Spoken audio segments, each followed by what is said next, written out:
Dr. C, it's Dawn George. Welcome to my work area.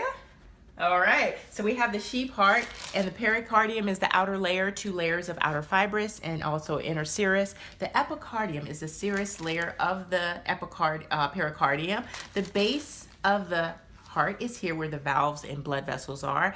The apex is the most inferior part of the heart. The right auricle is the pouch-like extension above the right atrium. And here it is, and the left auricle is here above the left atrium. The right ventricle is here, receiving deoxygenated blood, and the left ventricle is here. It forms the apex of the heart. The pulmonary trunk would be deep in here, and it forms the right and left pulmonary arteries. The myocardium, the muscle layer of the heart, is here. The endocardium, the innermost layer of the heart, lines the chambers. The right atrium would be in here beneath the right auricle. The opening of the superior vena cava would be here. It connects with the inferior vena cava, which receives blood from the lower half, and the upper receives it from the upper half. The tricuspid valve is between the right atrium and right ventricle. This is it. The pulmonary semilunar valve would be at the right ventricle inside here. The bicuspid valve would be here, separating the left atrium and the left ventricle. The aortic semilunar valve would be at the ascending aorta and the junction of the left ventricle. And the aorta is here, shooting blood to the body. The pericardium of the pig, this is the outer layer of the heart. The heart is located in the thorax mediastinum area. The diaphragm is the thin sheet of muscle here. The internal jugular lies lateral to the carotid. It's formed in the jugular foramen of the skull, and the external jugular crosses the anterior surface of the anterior sternocleidomastoid.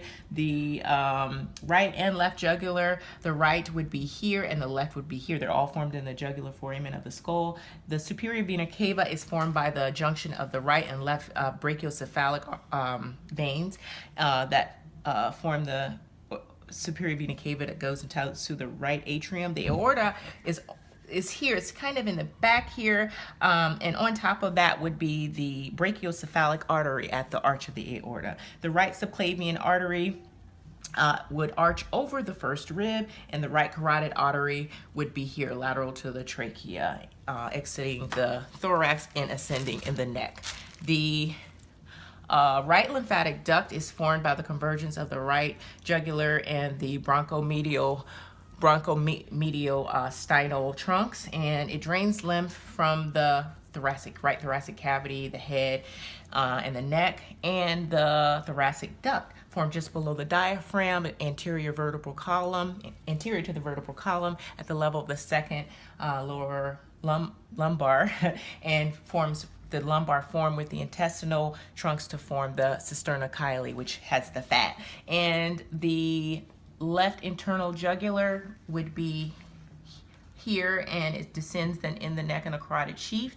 The subclavian vein lies anterior to the anterior scalene muscle. The cervical lymph nodes drain lymph from the head and neck. The axillary located in the axilla area from the upper limb and breast. The inguinal from the groin near the femoral vessels from the lower limb. The thymus is the gland that would be lateral to the trachea. I didn't see it here.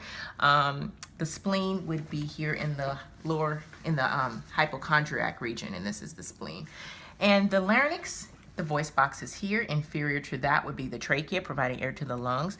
The lungs, 6 of them, would be apical, intermediate diaphragmatic, and then anterior, intermediate diaphragmatic. The thoracic duct would ascend and terminate at the left subclavian vein. The hilus is the lung root. It forms the point of attachment with the lung root and the lung. The visceral pleura encases is the thin slippery membrane that encases the lung. The bronchus is an air passage that provides air to the lung.